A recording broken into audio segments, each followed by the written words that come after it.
Meanwhile, at the Hall of Cage.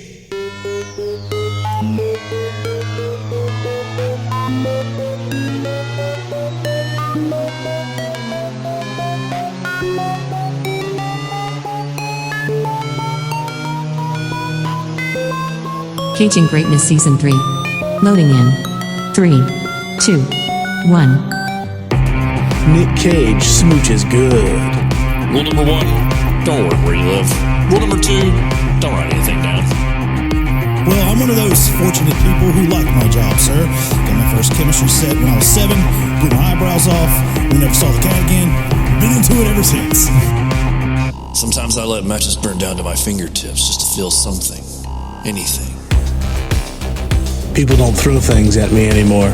Maybe because I carry a bow around.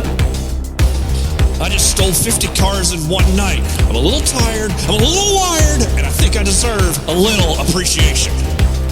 I should always trust my instincts as a shamanic thespian. Tool up, honey bunny. It's time to get bad guys. Sorry, boss, but there's only 2 men I trust. One of them's me, and the other's not you.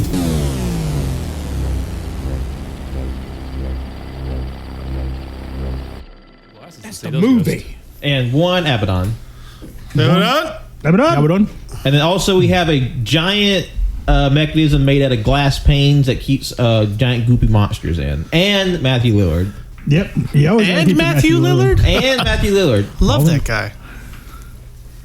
Are you like waiting for a ransom or something? No, Mel Gibson's not here. Yeah, no, that was a Mel Gibson movie. Oh. Now Garrison East showed up, then I know it's real. What was that one with Russell Crowe where it was also a ransom movie? I think Meg Ryan was in it. What? That was not ringing any bells. Russell Crowe. I'm not doubting you, but I haven't seen everything. Russell Crowe, Meg Ryan, ransom movie. I want to see the Russell Crowe Road Rage movie. I heard that movie's fucking bonkers. God damn it. Why do I want to see that fucking movie too? Proof of Life. What? That was it. 2000's Proof of Life. Proof of Life. That sounds like a firefighter movie. It's like a Jerry Bruckheimer production. It sounds like a Christian movie. It does. It really fucking does. Also, I found out that Nefarious movie is actually a Christian movie. I mean, I'll still watch it. But not just like, it's not like an Exorcist movie, God fights like a demon. No, it's literally from the people who made God's Not Dead. What? That's what Are it you is. shitting me? I heard about this. Because everybody was my like, God. I'm sorry, what?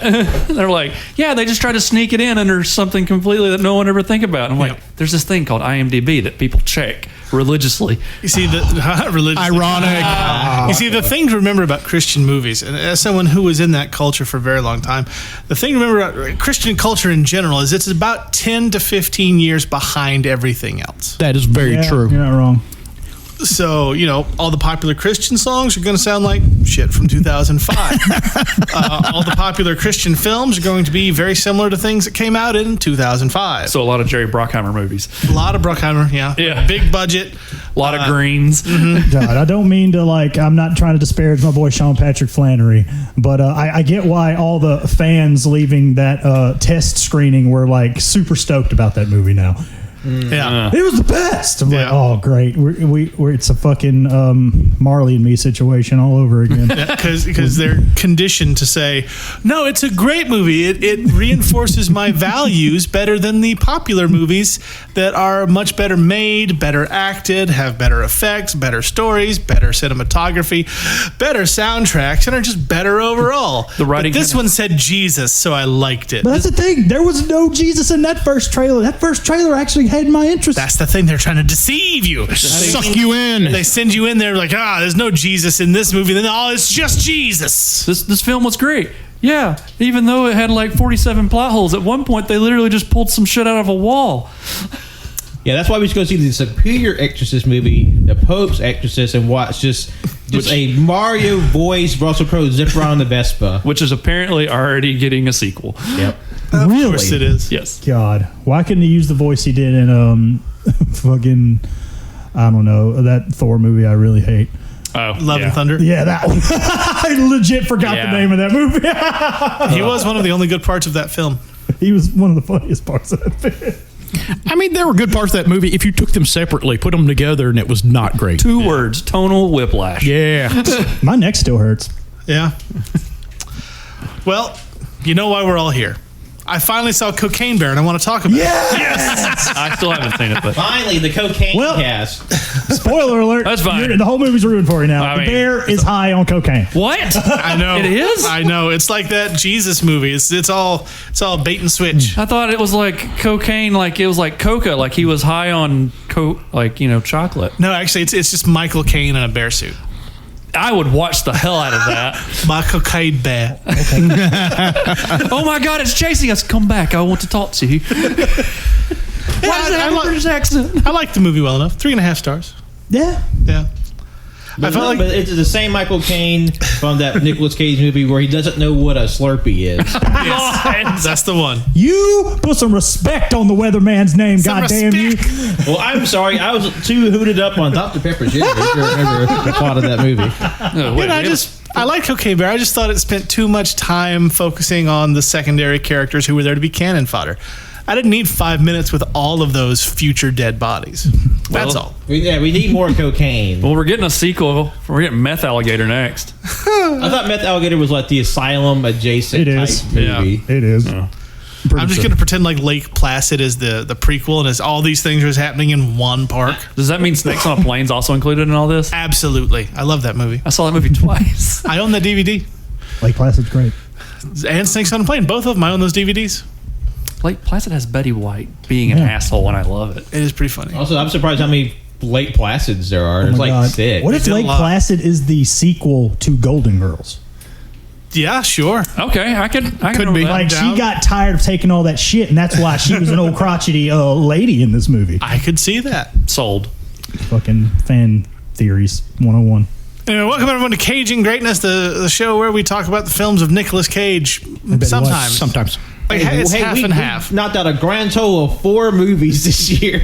And it's almost May. This year has been full of difficulties, scheduling conflicts, sickness, health, to be or not to be, till That death is do the us question. part. So look, we're doing our best, all right? But this week we're actually talking about a Nicolas Cage movie. Ooh. We all went to the theater last week. We did. The theater. I thought it was just a fever dream. And we watched Renfield. Renfield. And so we're going to do that thing that we do. We're going to talk about it. Probably. I mean, I feel like this is going to be one that lends itself to conversation, right? Yeah. So we will do the thing that we usually do. We're going to go in a circle. We're going to give our ratings, a very brief review, and then we'll get into the meat and the blood and the gristle and the bone of the movie. Yeah. So, Frank. Oh, starting with me. Oh, crap. Yes. I usually steal off other people's reviews. Shit, I'm going to have to make it all up myself. Funny on the fly. Yeah, that's your fault for sitting in a different spot than normal. You fool, you played right into my plans. Look, he can't help it. He thought I moved the chair. I trapped the chairs. I've been discovered. Yeah, I mean, it was great. I think we all super enjoyed the movie. It was fun. Hey, don't put words in your co-host's mouth, okay? We don't say we all enjoy. I mean, we did, but still. You know what they say about assumptions, Frank? Look, I don't know what's with you today, giving me the shit all the time. Look, I'm the only one that can put your words in my mouth. Fuck That's 100% true. You fucking called him your ass. That's right. You tell them. It's been a while. Me? Yeah, me, you. Fucking. At this point, he's just looking into a mirror. Oh, you made me snort. Cocaine bears? It's going to be hard as hell doing all Cocaine Bear now. the post stuff, getting these double voiceovers from Canon. Stop It's it. worth it for the bit. Sorry, Frank, continue. But anyway, it was like really well cast. The plot, the action, everything. It was gorier than I expected, but it totally fit the movie. There was a couple of times during some of the action scenes where we were like, ooh, we were all like, oh my God, that just happened. But it was a good time. I recommend it, even if you're not a huge Nicolas Cage fan, and if you're not, boo. And why are you listening to the show if you're fuck not? is wrong with you? Who's forcing you to listen to this podcast? Somebody's hate listening to us. It's got to be. The thing is, they heard how much we don't talk about Nick Cage. I mean, look, I only have to put up with about 40% of the time. They're here for the 58%. The majority. Here's talk about Nicolas Cage movie without getting into the plot. Just listen to Gone in 60 Seconds. What plot? We know like how that show was almost nothing to do with the movie. Yeah, that's what I'm saying. Like in the movie, what plot? Man stealing What could we cars. have talked about? Man has to save brother from stealing cars because I'm the progenitor of family. Wait, am I still reviewing this? Yeah. Oh, okay. Yeah. Keep going, Frank. You're just doing the whole thing. The entire podcast is just going to be me giving my my star review with everybody interjecting. Everybody but Frank, take 30. We'll be back. I'm beat. But anyway, like super fun. It was great. It was fantastic watching Nick Cage just chew scenery as Dracula. They like gave him free reign to just go nuts, and it was fantastic. Literally chewing this time. Yeah, lots of chewing. I'm going to say 4.5. Nice. Canon. Well, we all know how trailers operate. When I first saw the trailer for this movie, I got really hyped. That hype immediately got me a little nervous because I was scared that, oh God, that was all the set pieces that's going to be in the movie. That's all the hype right there. I've never been more happy to be wrong in my life. This movie was fucking banana sandwich in the best way possible, and I had a damn good time watching this movie. It was, oh God, just so much like just Campbell's soup everywhere. I will get to that later. But I mean, like it got to the point, like it literally tells you what's going down early on, and you know what you're in for. And I had a great time, and I think everyone else will too watching it. I 4 stars on this one. Nice. Pat? Hello there. Yes, it's Pat. I'm back, and I watched Renfield with the rest of the gang. Our second movie theater outing for the show. I think so. Yep. And I enjoyed myself. It was fun. Personally, I thought there's some points in the story that didn't feel as maybe fleshed out or as natural as some other parts. Fuck you! There was flesh everywhere. God damn it! No one gets time here. And like there was to me there was like some very jerky, harsh editing. How dare you? At different points in the movie, but I appreciated that it's a brisk pace of a movie. 90 minutes. Make movies 90 minutes. My God, that's my platform, and I'm sticking to it. Fun, funny. That has some very, I think, overt thing to say about toxic relationships, and lots of goopy, gloppy, chunky ketchup gore. I give it a very hearty 3 with a heart. Nice. Fair enough. Jeremy. I can sum the movie up in a pretty decent phrase of gory slapstick. Like think, that's like. All right, that's your time. Okay, yeah, no stars. You summed it up. No, it's like on the level of like kind of like fun, campy, but also like some like makes you kind of queasy moments, like along the lines of like some like Army of Darkness kind of stuff. Like I really enjoyed it. Had a blast. I was in Canada's boat. I saw the trailer for it. Was like, yep, this looks fun. Excited. Great casting. Some surprise castings that I didn't know because I didn't look up anything else other than like the 2 main actors.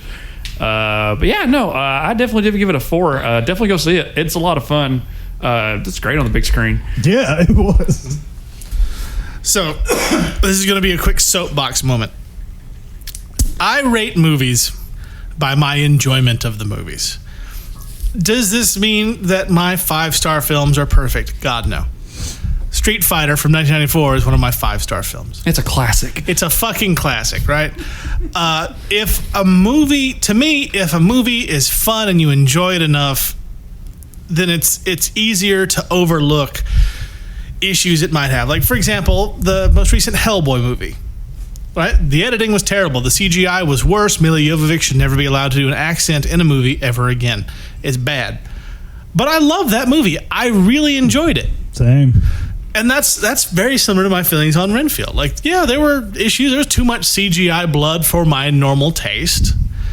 I could have used more time with it. I wanted to be a little longer, maybe a little darker in places, a little spookier perhaps, but God damn it, I had so much fun with this movie. I'm not going to penalize it for not being the thing I thought it might ought to have been, because what it was great, and I loved it. And I gave it 4.5 stars. It made me happy. Again, is it perfect? No. God, no. But I had a fucking ball, right? And it was super fun. So 4.5 stars. Yeah, That it is. sometimes you need just dumb fun movies. That's why I tell people the first Transporter is just dumb fun. Yeah, it's Jason Statham kicking shit. Yeah. I'm glad you said what you did, Jeremy, because that brings you back, because that's what I was thinking about after the movie. Like 0.5 seconds into another movie immediately. Well, no, it's just like it's the easiest way for me to like compare like to like dumb fun movies, or just like you just need those. Yeah, the whole I thought of bloodbath slapstick when you say Yeah. I forget what was the term you used. Pretty much the same gory thing. slapstick. Gory slapstick. Yeah. Yeah.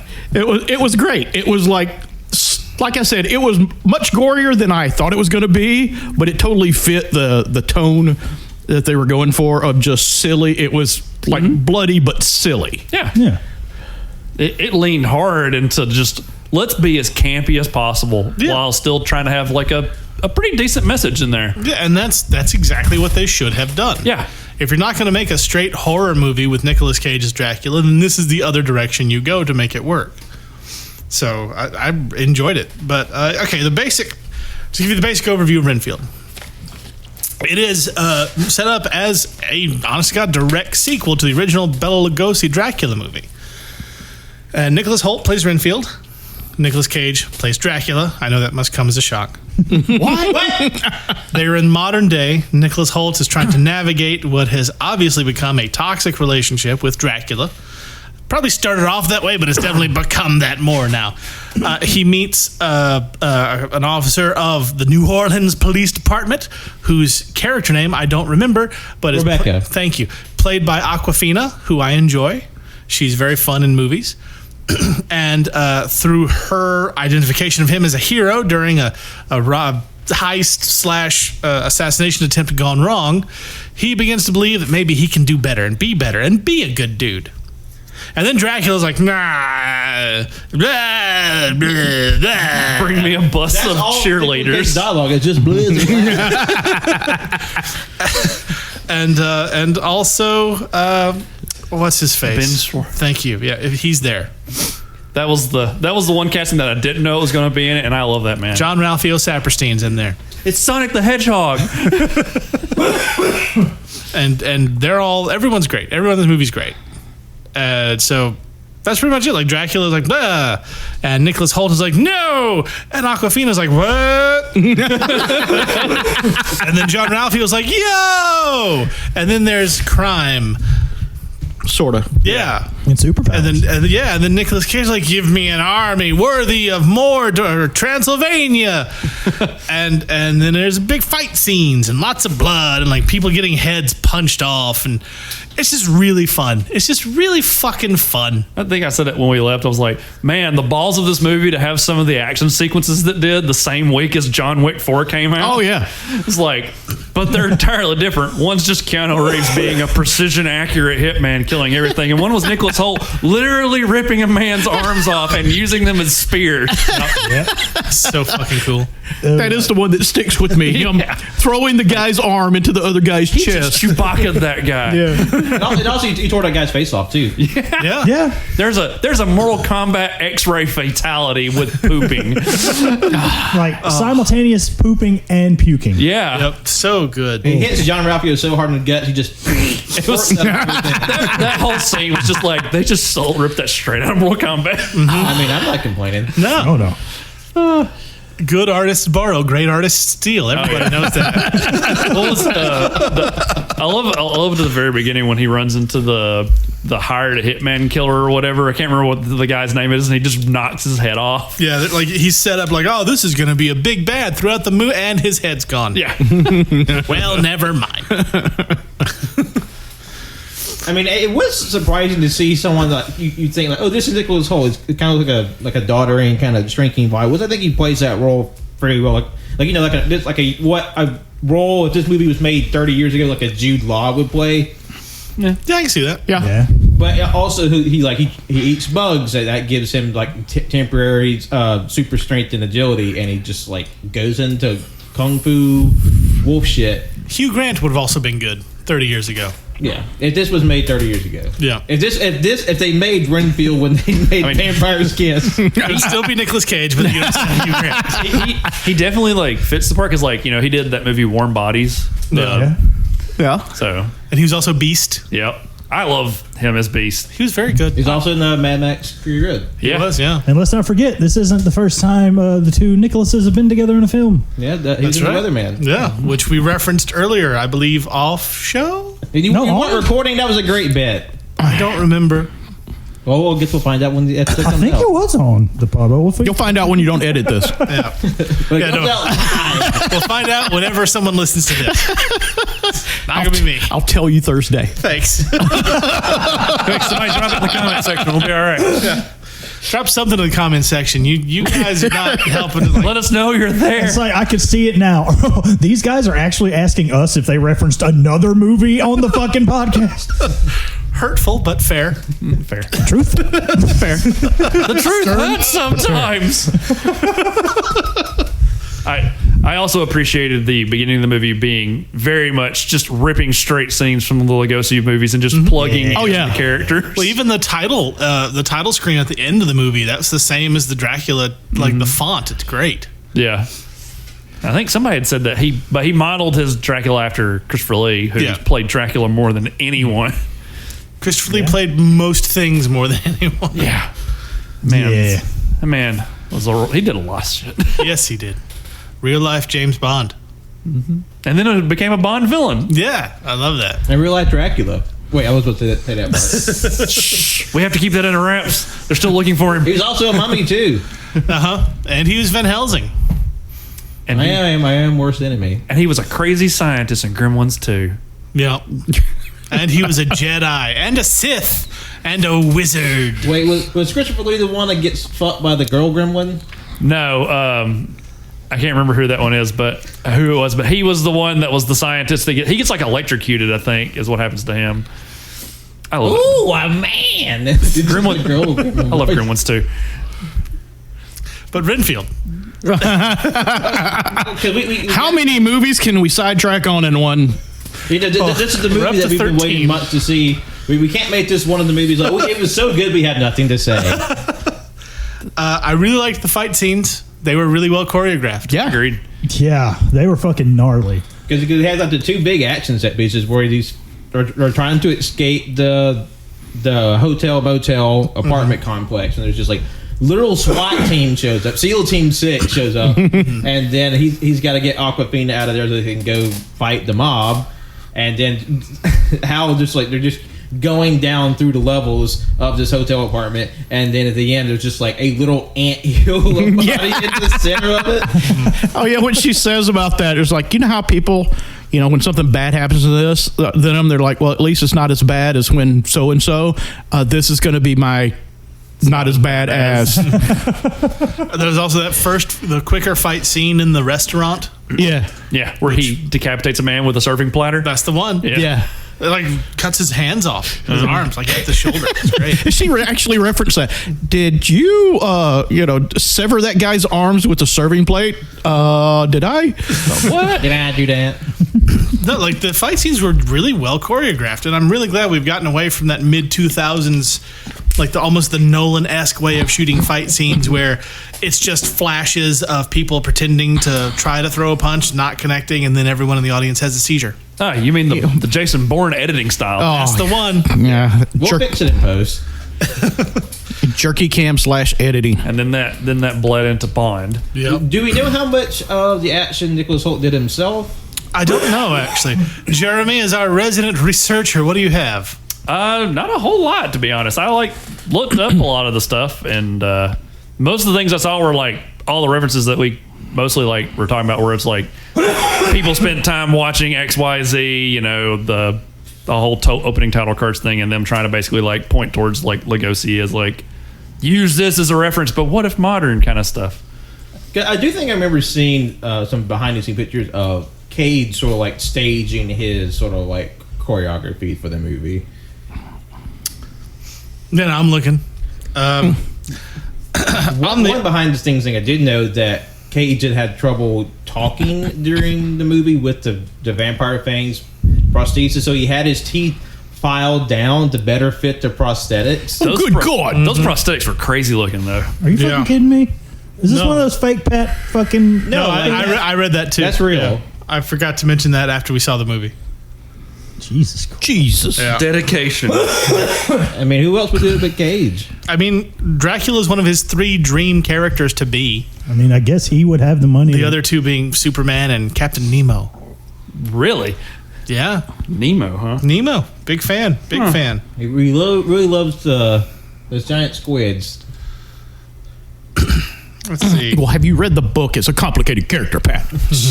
Okay, maybe Cage has a wild, crazy death wish and he wants to go out fighting a giant cephalopod with a knife in his teeth. I mean, that could possibly be. It's So totally Nicolas within Cage ballpark. is the 5th Academy Award winner to play Dracula after Gary Oldman from 1992's Dracula, obviously. David Niven in Old Dracula from 1974. Jack Palance from Dracula in 1974. And Morgan Freeman on the Electric Company TV show in 1971. Wow. My curveball on that one. My brain's just trying to process Morgan Freeman as Dracula right now. I would like to see Morgan Freeman. I'd like to suck your blood. That's neat. Nicolas Cage started producing movies specifically so he could get 2000 Shadow of the Vampire made, which is that one with Willem Dafoe playing Max Schreck, playing Nosferatu. Oh, I've heard about that one. It's very good. It is good. Heard good things. And apparently Nicolas Cage also edited that film himself, according to an interview with Nicholas Hoult. I just remembered the when he gets back to his apartment, he's been dodging Dracula for a while, and Dracula's just sitting at the table. And he's like, "How'd you get in?" And he points to the welcome mat. And I was like, That was fantastic. like, God damn, That's good. that's some A+ material right That there. was good.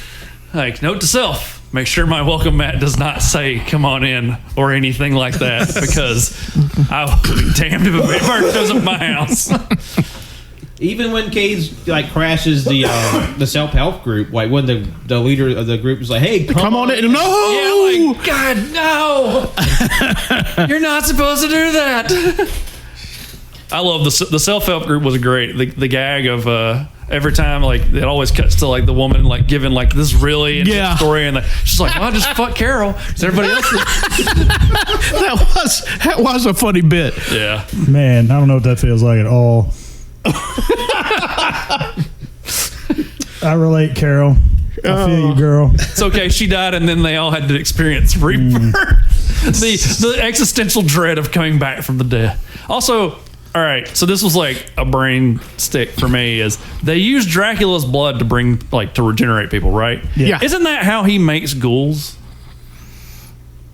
Sequel. It's the intent that you use the blood. I actually don't remember if that's part of the original novel or not. Well, another fun vampire like that was how what's his name becomes the ghoul in a Vampire in Brooklyn with Eddie Murphy. Right. Yeah. I don't think in the original Dracula how by he makes- Stoker, I think it was more mental domination. There was no real suggestion that Renfield had any superpower, any supernatural abilities. But like the eating bugs thing, that is from and Stoker. Like that's a thing. Right. But it was more like a losing sanity than anything else. Yeah. Dracula's presence is just that powerful at Original times. story. Yeah, it's funny if you go back and read the first, the actual Dracula, how different it is from what we have, the picture in our head from the movies and everything that's come afterwards. I listened to lore a lot, and they were talking about like origins for like vampirism and stuff like that, and how it all started with like tuberculosis, and how they would like dig up people and like grind up their organs, and you would drink it to hope that they wouldn't haunt you anymore. And I'm like, that is, God, medicine was so stupid back then.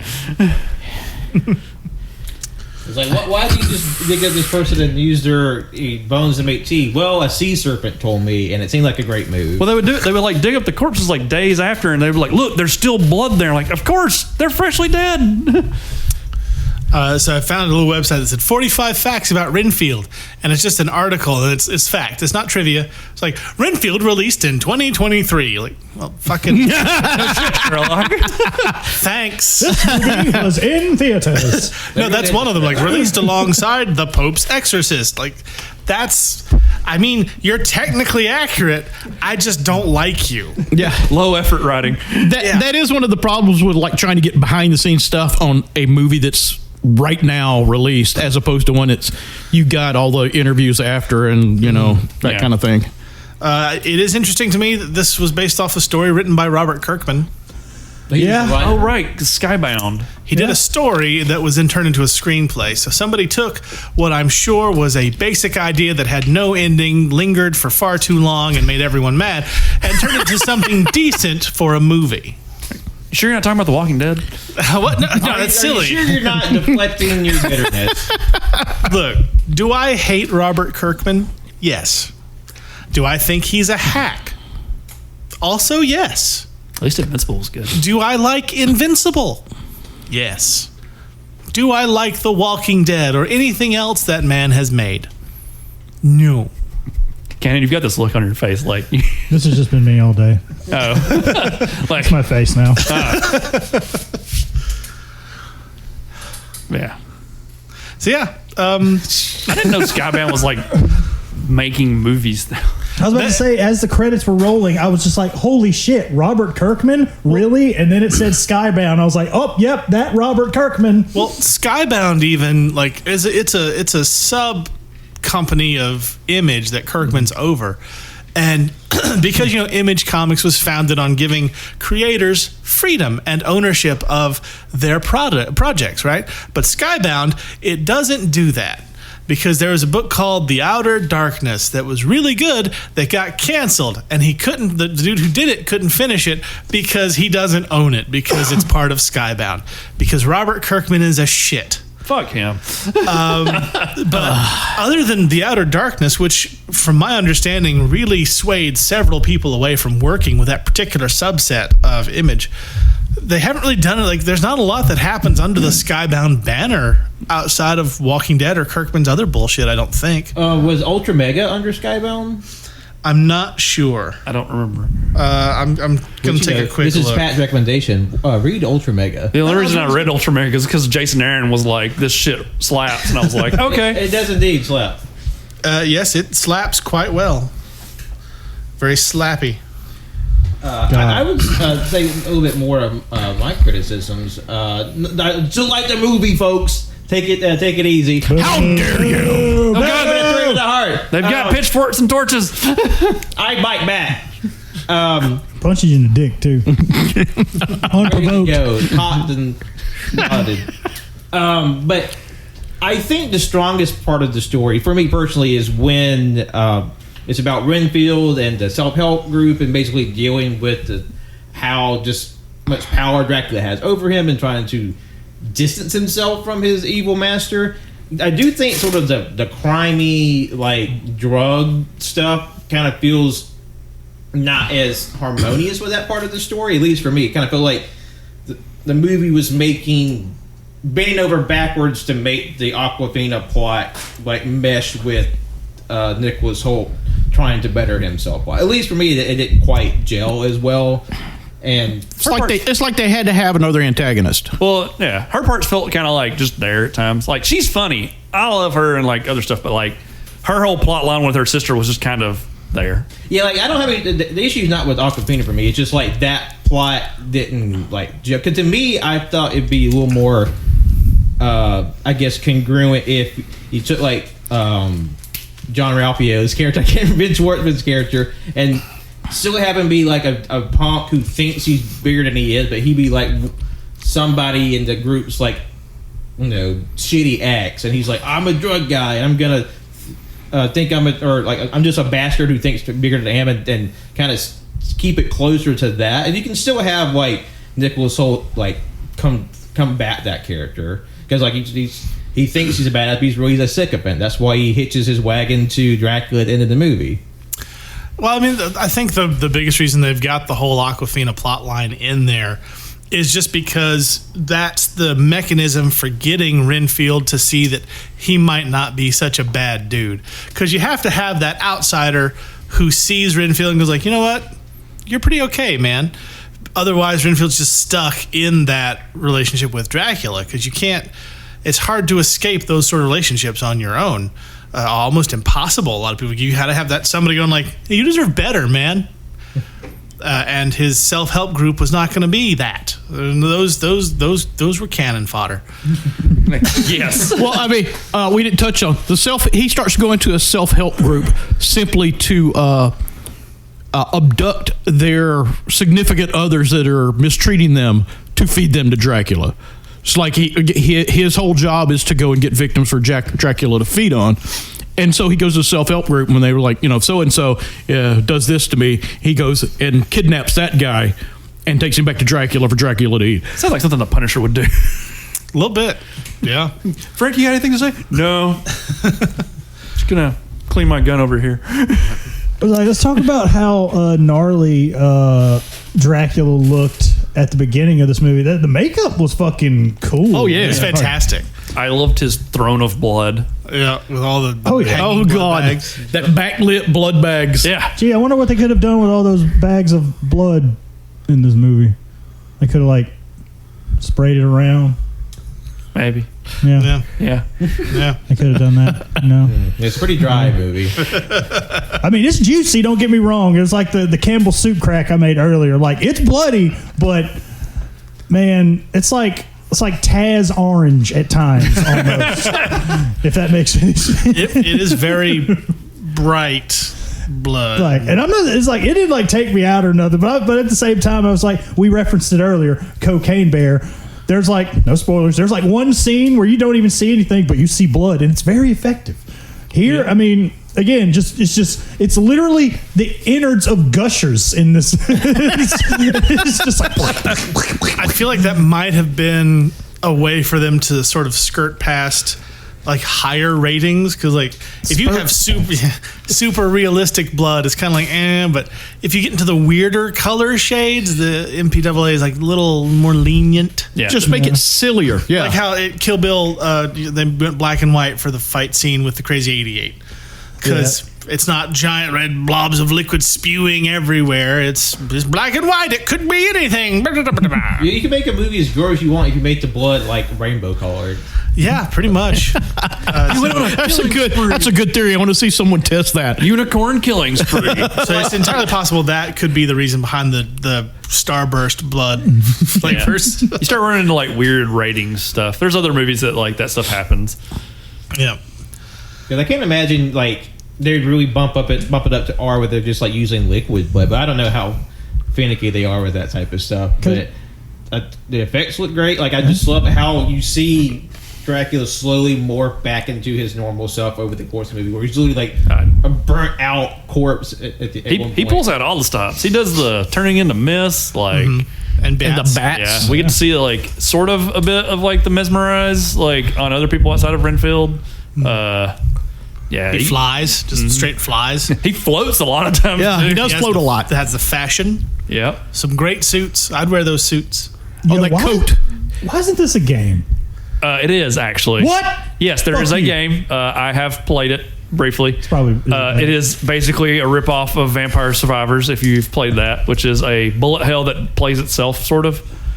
Oh yeah. And it dawned on me because the whole time I was watching the movie, I was like, all right, how does the movie fit in with this nonsense?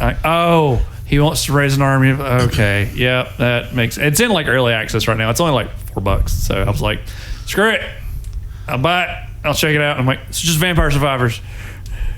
Well, what they should do is make this Cage outfit an alternate skin for every future Castlevania release. I mean, I would play Cageovania. Yeah, call Konami up. We'll see. They don't like money, Yeah, they don't like really their franchises. No, yeah, not a fan of success. Yeah, it's just kind of how Capcom hates Mega Man. Yeah, Capcom sure does hate Mega Man. Makes me sad. Yeah. God, there was something I was going to say about a thing that Cannon was talking about with the movie with the blood and like you said, the makeup for Dracula, like reforming himself, was really because it started with him being set on fire by the sun, like burning to a crisp, and like so there's like creaking skeleton Dracula. That was that funny joke too. There, Master, are you okay? No. Yeah, it was good. Charcoal briquette. But no, that first Nicolas Cage gross Dracula. Like the first, that was gross. Like it was hangy bits. It looked like bacon on his face. Yeah, it was little, and he got really close. It was just like John Carpenter presents Nicolas Cage. Yeah, like he had flesh that's like it looked like old like peeled paint just like hanging off his eye sockets. Like it's very impressive. It's like I can only imagine how long it took to get into makeup for those like short scenes on top of like 10 pounds of prosthetic and like the super Dracula teeth trying to talk. I just remember another funny part where he was in the apartment and he starts reading the self-help book towards him. Like it's the Bible. This is your Bible. Like how to deal with a narcissist. It's so funny. You know, I would watch a sequel to John Carpenter's Vampires if it just had Cage Dracula killing James Woods. Like just 5 minutes. Yeah, let that be like the first 5 minutes and then find somebody else to replace James Wood. Yeah. That'd be great. I'd be down for that. Almost anybody. Well, in the actual book, his character does get killed and turned into a vampire. Oh. So. Fair enough. What if Blade just shows up? That'd be great. Look, this is how you do it. All dead. That's like the memes that came out around Twilight where it's like Bella and Edward and Blade's just standing in the background. I'm like, I'd watch that movie. I'd watch it. That'd be funny. I mean, You have to, your family. Just consider like Cousin how Wesley. like badass Cage was in Vampire.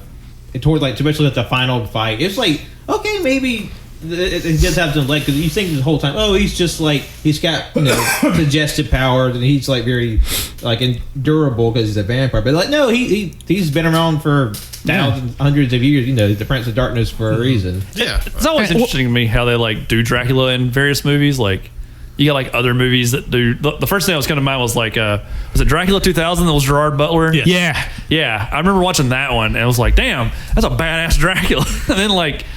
There was one where it was like Dracula in space. That was the sequel to Dracula 2000. Oh. 2001? Was it X? That would have been a good title. That would have been a damn good title. Was it like Dracula X or something? No, I'm thinking of. I think it's Dracula 3000. Maybe. Let me see.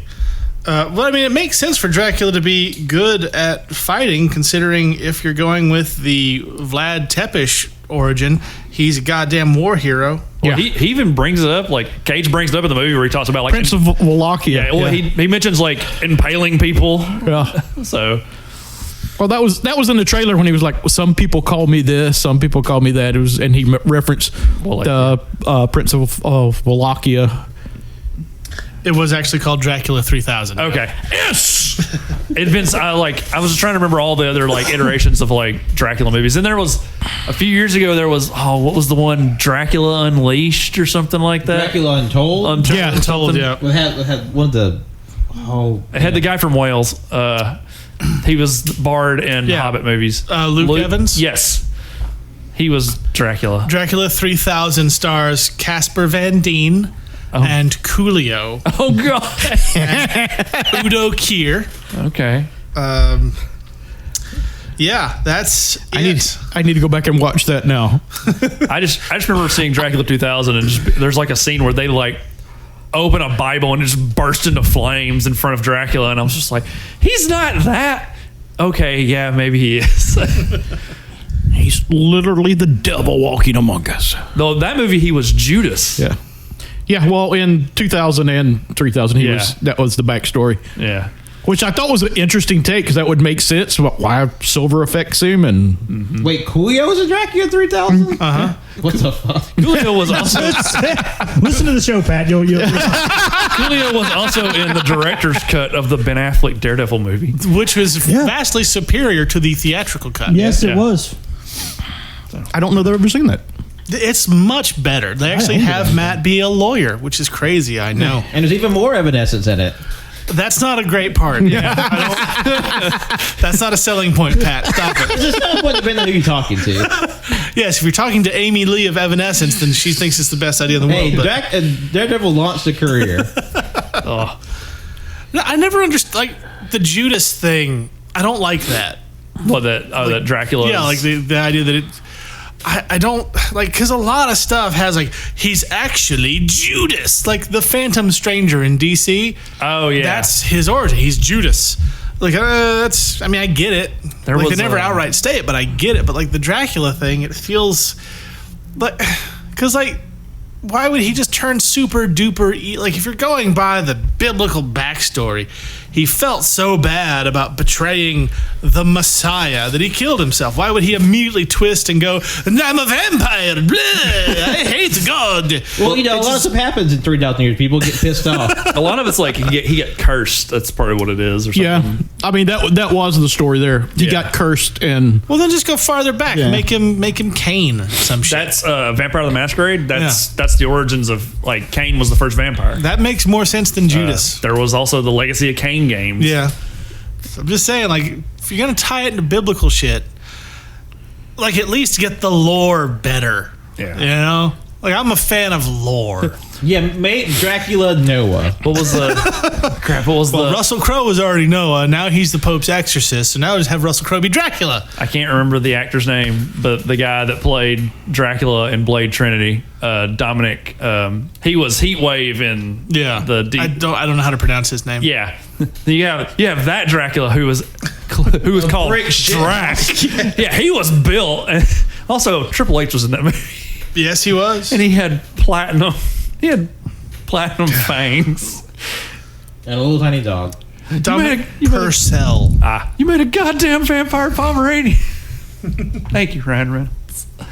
I'm just trying to think of like other movies that were like Dracula and like more modern stuff because like you have all the classic like black and white because like Lugosi he did a few, and then they did. I'm fairly certain his Dracula crossover with some of the other Universal movie monsters. Yeah, and Abbott and Costello, I believe. Yeah, which they crossed over with everybody. I mean, yeah, but they were the Ninja Turtles at the time. Of course, you know. What? That's my favorite comparison I've ever heard. Oh yeah, Abbott and Costello, they were the Teenage Mutant Ninja Turtles at the time. You're going by what the fuck? That crosses goddamn thing on the planet. Scooby-Doo? Power Rangers? Not as much as Ninja Turtles. It's close. Turtles is getting kind of out there now. Yeah, I mean they are. Soon, Stranger Things. I mean, back in the day, I have like Batman, Teenage Mutant Ninja Turtles. I mean, crossover and all the different Dark Horse comics. Just because there is a Street Fighter Turtles crossover coming out in a couple months. Sold. Yeah, I know. The Stranger Things one made me go, what? I mean, I saw the figures first. I think the comic wouldn't be too far behind. I haven't actually seen them doing a comic. I don't think that would work. But they'll do the figures because kids love toys. Yes. And adult kids love toys. I'm about to say.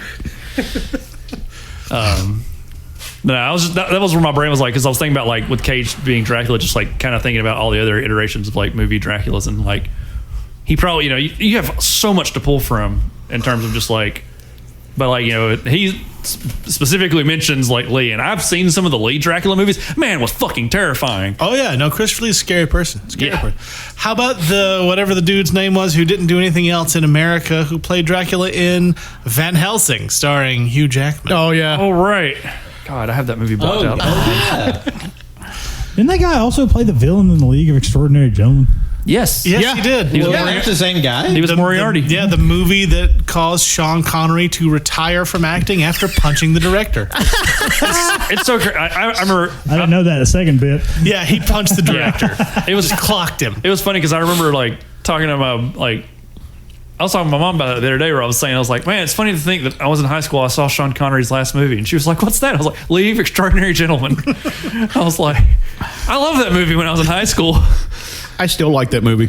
I read the book first, and I still hate the movie. I fucking bought that shit on purpose twice. I know people like it's not a great movie, but I don't think it's as bad as some people say. That movie was the movie that convinced me to go buy The Portrait of Dorian Gray and read it, because I was like, this Dorian Gray guy seems kind of cool. It's like League suffered from the same thing as Love and Thunder suffered, is that it's an adaptation of a very well-known and beloved and well-written story that fell so far short of the mark that it just, on its own in a vacuum, it would be much more well received. But when you have the original to compare it to, it turns it into more dog shit. That may be why I like it more, because I have no frame of reference from the book. Books are fantastic. Yeah. The artwork is also phenomenal. It's Alan Moore and Kevin O'Neill. It's great. Jekyll and Hyde is terrifying. He's not the Hulk in the comic?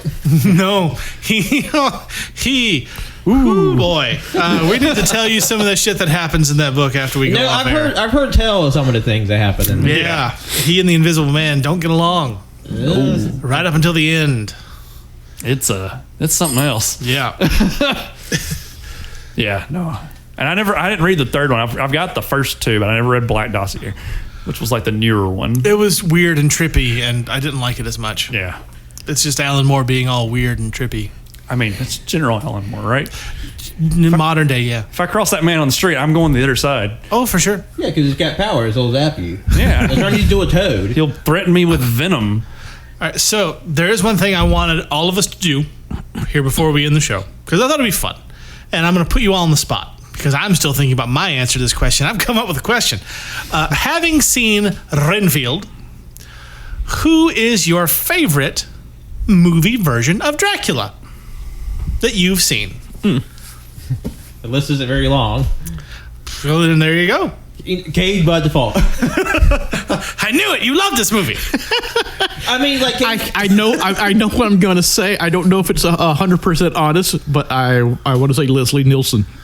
I mean, Dracula Dead and Loving It is one of my favorite movies. Yeah. It is hilarious. Like, in my head, I'm sort of considering this a sequel to that instead of the original Bela Lugosi. Look, you talk about your bloodbath thing over there, Jeremy. Yeah. Just think about the execution of the who was it? Scene. Was it Lucy? Yeah, Lucy, yeah. The staking scene.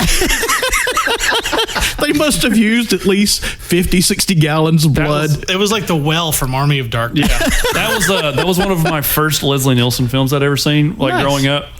Mine was Naked Gun 33 1/3, the final insult. Well, see, then I went back and saw those. So, like, HBO was running like a thing on all of them. Well, Yeah. I'm old. I watched Police Story. Was it Police Story? Yeah, or Police Squad. Police Squad. Yeah. I watched that. I forgot the thing. Yeah, I watched that on TV when it was coming out. When they canceled it, I was like, "What the fuck? That was hilarious!" For me- They canceled it because you had to watch the show the whole time Oh, because it was all visual gags. Yeah. You couldn't like half-ass watch the show and get it. it still bothers me that he's a villain in Creepshow. I can't see Leslie Nielsen being like serious, and he is in like that one little skit. And it's Well, up until Airplane, he was a dramatic actor, like his whole super career. serious dramatic actor, and that's why they hired him for Airplane because like we want you to play this as serious as Strongman, possible, yeah. and that's why it works so great. even though as much as I like Christopher Lee, I still love Gary Oldman as Dracula. He's stylish as hell in that movie. Yeah. His uncle did a great batshit Dracula movie. I don't care what anybody says. It's wild and crazy, and I love it. Well, you know, the studio wanted Nicolas Cage for Harker in that 1992 Dracula, but his uncle was like, I can't work with him again. No. Yeah.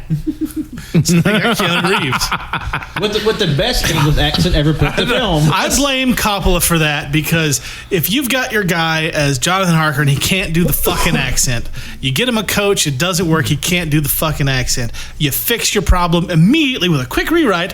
Oh, this is Jonathan Harker. He's recently immigrated from America. And then you have Keanu do his normal fucking voice. Yep. No one's going to complain. Nope. Yeah, I love Gary Oldman's Dracula. He's Like, great. I can go back and watch that movie like anytime. Pat? Trying to think of my movie Dracula's. I don't have a lot. Unfortunately haven't seen a lot of the classic ones, which I would love to go back and see. I have seen Gary Oldman with his hairy palms and his living shadow and his extra long fingers.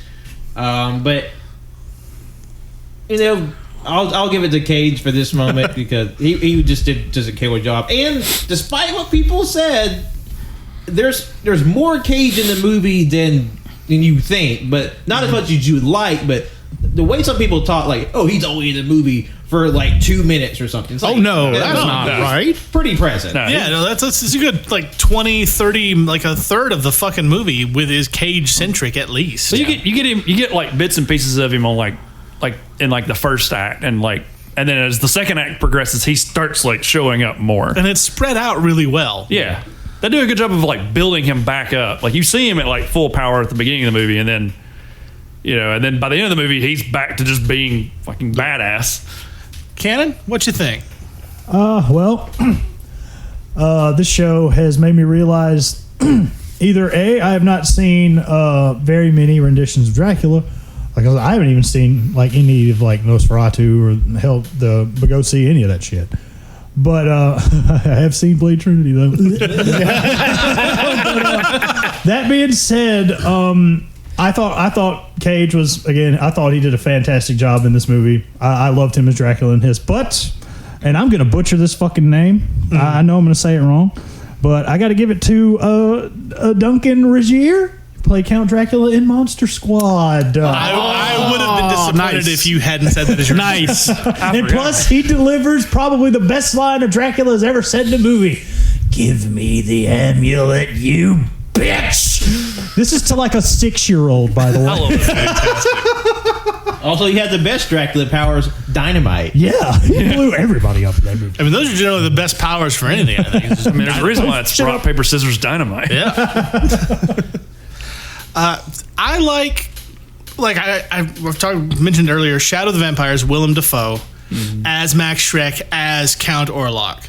Because the whole point of that movie is they're filming the original Nosferatu, and the German actor playing the vampire is not a fucking actor. That's the plot of the movie.